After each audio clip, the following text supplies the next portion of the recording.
दामिनी काम खत्म करके बैठक में बैठकर पेपर देख रही थी। उसी समय गेट के खुलने की आवाज़ आई तो उठकर देखने गई थी कि कौन आया है। देखा तो उससे आश्चर्य हुआ कि बड़े भाई शिव थे।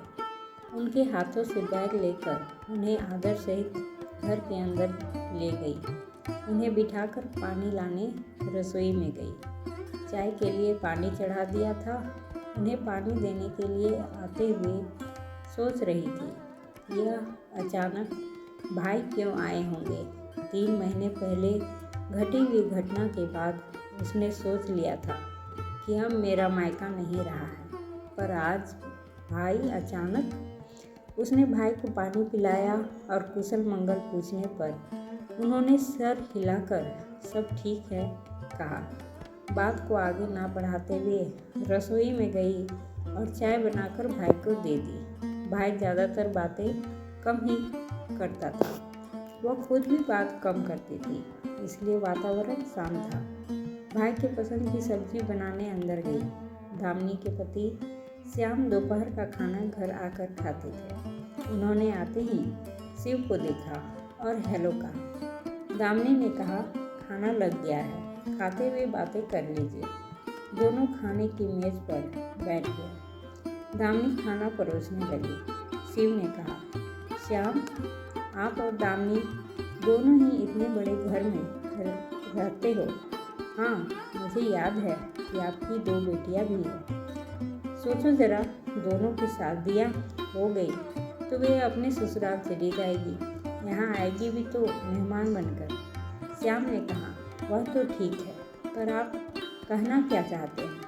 शिव ने कहा कि पिताजी ने जो घर दामिनी को दिया है उसे बेच दीजिए, मैं खरीद लेता हूँ। अभी वहाँ इस घर का दाम 1 लाख तक चल रहा है।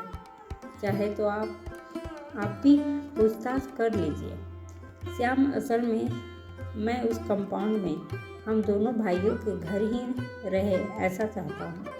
श्याम बहुत ही व्यवहारशील व्यक्ति है। उन्होंने कहा कि आप थोड़ा आराम कर लीजिए, मैं शाम को आ जाऊंगा, तब बात करेंगे। श्याम के ऑफिस जाने के बाद शिव ने दामिनी से बात भी नहीं की और कमरे में आराम करने के लिए चले गए। दामिनी को खाना खाने की इच्छा नहीं हुई, इसलिए सब कुछ समेटकर अपने कमरे में अपनी पसंदीदा जगह खिड़की के पास बैठकर बाहर देखने लगी और पुरानी यादों में खो गई थी। दामिनी के पिता एक छोटे से गांव में काम करते थे। 2 भाइयों के बाद उसका जन्म हुआ था और बहुत ही प्यार से पलने लगी थी। उस जमाने में ही पिता ने बहुत बड़ी ज़मीन खरीदी और 2 पोर्शन वाला घर बनाया था। दामिनी को पढ़ने की इच्छा थी, परंतु पिता ने श्याम के घर शादी करके उसे वहाँ भेज दिया था। श्याम की माँ बहुत तेज तर्रार औरत थी। पिताजी के दिए हुए 50,000 रुपये का उपयोग करके ननद की शादी करा दी और दामिनी को ताने देती थी कि मायके से कुछ लेकर नहीं आई है। श्याम अपनी माँ की तरफदारी करते थे। एक बार तो हद ही हो गई थी। सास बहू के बीच छोटी सी झड़प हो गई थी। सास और श्याम ने उससे कह दिया कि अपने घर चली जा, यहाँ रहने की कोई ज़रूरत नहीं है। श्याम ने उसे उसके दोनों बच्चों के साथ बस में चढ़ा दिया था। जब वह मायके पहुँची तो सबसे पहले सब खुश हो गए और बच्चों के साथ खेलने लगे।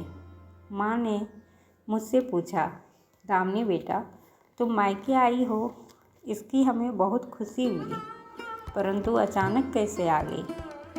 ना चिट्ठी पत्री, ना कोई खबर की है। दामिनी ने माँ को सारी बातें बता दिया था। माँ ने उसे समझाया, बेटा, अब तेरा घर तेरा ससुराल ही है। परिवार में ऐसी छोटी मोटी बातें होती रहती है, उन्हें अनदेखा करते हुए ही आगे बढ़ते रहना ही जिंदगी है। 1 हफ्ते के बाद माँ के कहने पर कि मैं अकेली काम नहीं कर सकती हूँ, इसलिए श्याम दामिनी को लेने आ गया था। दामिनी बच्चों को लेकर उसके साथ वापस जाने लगी तो माँ ने सब कुछ जानते हुए भी फिर से समझा दिया था कि अब वही तुम्हारा घर है। कुछ समय पश्चात सास ससुर की मृत्यु हो गई थी। दामिनी ने भी सालों में चुप्पी साध ली थी, क्योंकि मायके में अब माँ नहीं रही। पिता को देखने के लिए कभी कभी चली जाती थी। जय छोटा भाई है, जिसकी नौकरी शहर में लगी थी। उसने अपने घर को किराए पर दे दिया था। बड़ा भाई शिव के साथ पिता रहते थे। उन्होंने रिटायर होने के बाद पीछे जो जगह थी वहाँ 2 कमरों का एक घर बना दिया था। सबने सोचा कि दोनों लड़कों के लिए घर है, फिर एक घर क्यों बनाया है। उन्होंने जवाब नहीं दिया। 3 महीने पहले की बात थी कि दामिनी के बड़े भाई ने उसे खबर भेजा कि पिताजी की तबीयत बहुत खराब है, तुम्हें याद कर रहे हैं, जल्दी से आ जाओ। दामिनी ने पति को पिता के बारे में बताया और अकेले ही मायके चली गई। वह जैसे ही पिता के घर पहुंची तो पिता उसका ही इंतज़ार कर रहे थे। उसको देखा और कुछ इशारों में कहना चाहा। बड़े भाई ने कहा कि आप निश्चिंत रहिए, आपके बाद भी दामिनी यहाँ आती जाती रहेगी। पिताजी की उम्र हो गई थी। उनकी मृत्यु उसकी आंखों के सामने ही हो गई थी। 12 दिन कैसे बीत गए पता नहीं चला। सारे रिश्तेदार चले गए थे। सिर्फ दोनों भाभियों के मायके वाले ही रह गए थे। मैं भी जाना चाहती थी। दामिनी ने भाभी से कहा कि मैं भी चलती हूँ। भाभी ने खाने की चीज़ें बांध दी जो दामिनी की बेटियों को पसंद है। अभी वह अपनी अटैची लेकर निकलने ही वाली थी कि बड़े भाई ने पीछे से पुकारा, दामिनी रुक जाओ, कल चले जाना। दामिनी को समझ में नहीं आया कि आज क्या है। कुछ ही देर में बड़ा भाई किसी को साथ लेकर आया और घर में सबको एक जगह बैठने के लिए कहा। सब बच्चे आकर बैठ गए। बहुओं के मायके वाले बाहर खड़े होकर अंदाज़ा लगा रहे थे कि शिव वकील को साथ लेकर आया है। क्या होने वाला है। वकील ने सभी बच्चों के समक्ष एक सील किया हुआ कवर निकाला और सबको पढ़कर सुनाया कि पीछे जो नया घर बना है वह दामिनी के नाम पर है। जायदाद के नाम पर यह बड़ा घर आप दोनों के नाम, माँ के जेवर तीनों को बराबर बांटा गया है। वकील के जाते ही बहुओं ने दामिनी को ताने मारना शुरू कर दिया था कि शादी के समय दहेज और गहने दिए थे, अब फिर से हिस्से में आ गई है। शिव ने पीछे वाले घर के पेपर दामिनी के हाथ में रख दिया और कहा, थोड़े दिनों में जेवर भी भेज देंगे।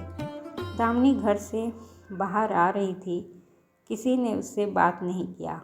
दामिनी की लड़कियों के लिए भाभी ने जो कुछ भी बनाया था उसे देना वे भूल गई थी। शायद इस घटना को घटे 3 महीने हो गए हैं और आज शिव उनके घर आया है। कॉफ़ी की सौंधी सी महक से उसके पैर बरबस ही रसोई की तरफ बढ़े। वहाँ छोटी बिटिया मानवी ऑफिस से आकर कॉफ़ी बना रही थी। माँ को देखते ही कहा, आज बड़े मामा जी अचानक हमारे घर आए हैं, रास्ता तो नहीं भूल गए हैं। नाना जी की वसीयत के बाद वहाँ से कोई खबर नहीं थी। दामिनी कुछ कहती उससे पहले ही श्याम ऑफिस से दामिनी कहते हुए आ गए थे। शिव भी सोकर उठ गए थे और श्याम की आवाज़ सुनकर बैठक में आ गए थे। दामिनी ने दोनों को चाय दिया था क्योंकि वे दोनों शाम को चाय ही पीते थे। श्याम ने कहा कि मैंने ऑफिस के लोगों से पता लगवाया है कि वहाँ 1 लाख से ऊपर घर बिक रहे हैं। वह पैसा आ जाएगा तो दामिनी के अकाउंट में डाल दूँगा, ज़रूरत पड़ने पर उपयोग में ला सकते हैं। शिव ने कहा, ठीक है, मैं घर जाकर सारे प्रबंध कर देता हूँ। 1-2 हज़ार ज़्यादा चले भी गए तो क्या है, बहन ही को मिलेंगे, है ना दामिनी। शिव बहुत ही खुश था। उसने कहा, थैंक यू श्याम, मैं डर रहा था कि तुम मानोगी कि नहीं।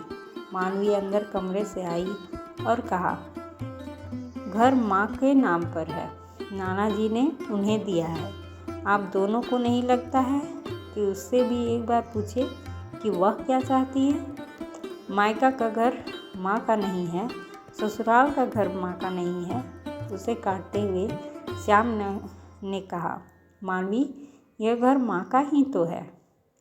वाह पापा, हम जब छोटे थे तो आपने माँ को यह कहकर नाना जी के घर भेज दिया था कि यह घर तुम्हारा नहीं है। वहाँ नानी ने बताया कि यह घर तुम्हारा नहीं है बेटा, तुम्हारा ससुराल ही तुम्हारा घर है। आज जब उनका अपना घर है तो आप उनसे बिना पूछे उसे बेचने की बात कर रहे हैं। आज की लड़की मानवी ने माँ की तरफ मुड़कर कहा, माँ, जहाँ ज़रूरत है वहाँ तो कुछ बोल दिया करो, आप चुप कैसे रह सकती है। मामा जी और पापा, वह माँ का घर है, उसे वह नहीं बेचेगी। क्यों माँ, मैं ठीक कह रही हूँ।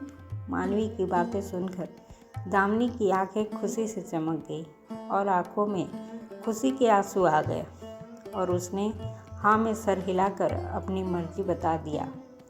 दामिनी ने मन ही मन सोचा कि हाँ, अब दामिनी का घर नहीं बिकेगा। दोस्तों, आपको ये कहानी कैसी लगी? अगर अच्छी लगी हो तो लाइक, शेयर और सब्सक्राइब करें। धन्यवाद।